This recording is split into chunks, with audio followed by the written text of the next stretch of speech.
Hello, welcome back to my YouTube channel. ഇന്നൊരു അടിപൊളിയായിട്ടുള്ള ബോട്ടി ഫ്രൈൻ്റെ റെസിപ്പി ആയിട്ടാണ് വന്നിട്ടുള്ളത്. വീഡിയോയ്ക്ക് പോകുന്നതിന് മുമ്പായിട്ട് ചാനൽ ആദ്യമായിട്ട് കാണുന്ന കൂട്ടുകാരാണ് ചാനൽ സബ്സ്ക്രൈബ് ചെയ്യുക. വീഡിയോ ഇഷ്ടമായി ലൈക്ക് ചെയ്യുക, ഷെയർ ചെയ്യുക, കമൻറ്റ് ചെയ്യുക. ഇതെങ്ങനെ തയ്യാറാക്കണേ നോക്കാം. അതിനായിട്ട് ഞാനിവിടെ 2 കിലോ ബോട്ടി കഴുകി വൃത്തിയാക്കി എടുത്തിട്ടുണ്ട്. ഇതുപോലെ ചെറിയ കഷ്ണങ്ങളാക്കി എടുത്തിട്ടുണ്ട്. ഇതൊരു പാത്രത്തിലേക്ക് ഇട്ട് കൊടുക്കാം. ഇതിലേക്ക് ചുവന്നുള്ളി, വലിയ ജീരകം, കുരുമുളക് ചെറുതായിട്ട് ചതച്ചത് ചേർത്ത് കൊടുക്കാം. ഇതിലേക്ക് മസാലപ്പൊടികൾ ചേർത്ത് കൊടുക്കാം. ഇനി ഇതിലേക്ക് മസാലപ്പൊടികൾ ചേർത്ത് കൊടുക്കാം. 4 ടേബിൾ സ്പൂൺ മല്ലിപ്പൊടി ചേർത്ത് കൊടുക്കാം. 1.5 ടീസ്പൂൺ മുളക് പൊടി, 1.5 ടീസ്പൂൺ മഞ്ഞൾപ്പൊടി. ബോട്ടിക്ക് അനുസരിച്ചിട്ടാണ് നമ്മൾ മസാലപ്പൊടികൾ ചേർത്ത് കൊടുക്കേണ്ടത്. ഞാനിവിടെ 2 കിലോൻ്റെ അടുത്ത് ബോട്ടി എടുത്തിട്ടുണ്ട്. ഇതിലേക്ക് ആവശ്യത്തിനുള്ള ഉപ്പ് ഇട്ട് കൊടുക്കാം. 1.5 ടേബിൾ സ്പൂൺ ബീഫ് മസാല കൂടി ഇട്ട് കൊടുത്തിട്ട് കൈകൊണ്ട് നന്നായിട്ട് മിക്സ് ചെയ്ത് കൊടുക്കാം.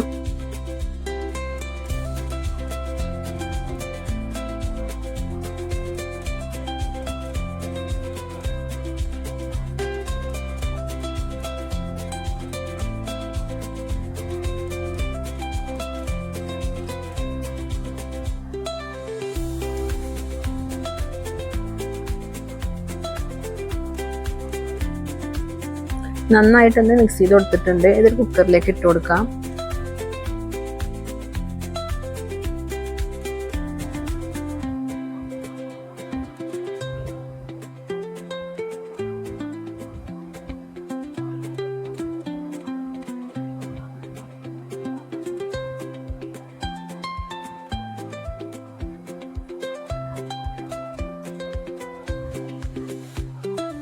ഇതിലേക്ക് 1/2 ഗ്ലാസ് വെള്ളം കൂടെ ഒഴിച്ചു കൊടുത്തിട്ടുണ്ട്. ഒരുപാട് വെള്ളം ഒഴിക്കേണ്ട ആവശ്യമില്ല കേട്ടോ. കാരണം ഇത് വെന്തുരുമ്പോൾ താനേ ഇതിൽ വെള്ളം തന്നെ ഉണ്ടായിക്കോളും. ആവിയിൽ ഇത് വരുമ്പോൾ ഞാൻ ഈ ഒരു മസാല ആക്കിയിട്ടുള്ള ഒരു പാത്രത്തിൽ 1/2 ഗ്ലാസ് വെള്ളം ഒഴിച്ചു കൊടുത്തിട്ടുള്ളത്. ആ ഒരു വെള്ളം ഇതിലേക്ക് ഒഴിച്ചു കൊടുത്തിട്ടുണ്ട്. ഇനി മൂടി വെച്ചിട്ടൊരു 10 വിസിൽ വരുന്നതിന് വേവിച്ചെടുക്കാം കേട്ടോ. 10 വിസിൽ വരുന്നതിന് ചിലപ്പോൾ വെന്തിട്ടുണ്ടാവില്ല. എന്നാൽ വീണ്ടും നമുക്ക് 2 വിസിലും കൂടി വീണ്ടും ആക്കേണ്ടി വരും.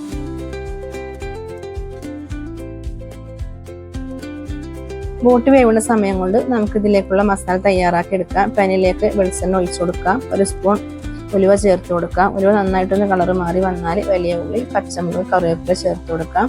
ഈ വലിയ ഉള്ളിക്ക് പകരം ചുവന്നുള്ളി ആണെങ്കിൽ അതാണ് ഇതിൽക്കൂട്ട് കൂടുതൽ ടേസ്റ്റ് ഉണ്ടാവും. ഞാനിവിടെ വലിയ ഉള്ളിയാണ് എടുത്തിട്ടുള്ളത്.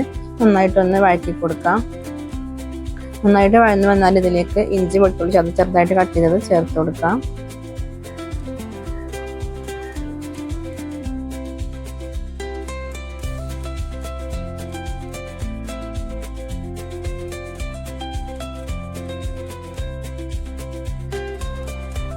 തക്കാളി നന്നായിട്ടൊന്ന് വഴറ്റി കൊടുക്കുക. ഇതിലേക്ക് കുറച്ച് ഉപ്പ് ഇട്ട് കൊടുക്കാം.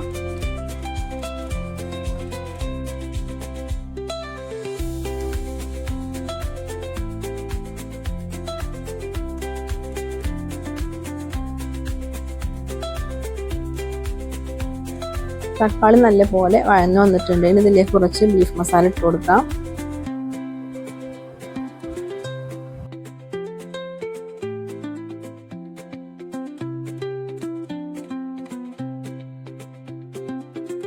നന്നായിട്ടൊന്ന് മിക്സ് ചെയ്ത് കൊടുക്കാം. ഇനി നമുക്കിതിലേക്ക് വേവിച്ച് വെച്ചിട്ടുള്ള ബോട്ടി ഇട്ട് കൊടുക്കാം.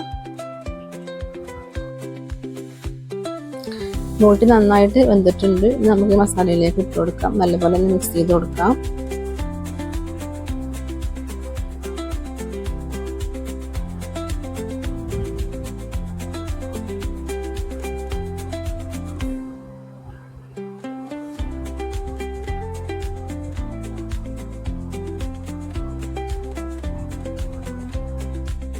നല്ലപോലെ മിക്സായി കൊടുത്താൽ ഇതിലേക്ക് കുറച്ച് മല്ലിയില ഇട്ട് കൊടുക്കാം, കറിവേപ്പില ഇട്ട് കൊടുക്കാം, കുറച്ച് ഗരം മസാല കൂടെ ചേർത്ത് കൊടുക്കാം.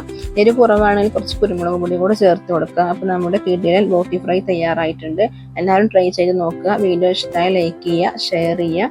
നമ്മുടെ ചാനൽ ആദ്യമായിട്ട് കാണുന്ന കൂട്ടുകാരനാണെങ്കിൽ ചാനൽ സബ്സ്ക്രൈബ് ചെയ്യുക. അടുത്തൊരു വീഡിയോ ആയിട്ട് വീണ്ടും കാണാം.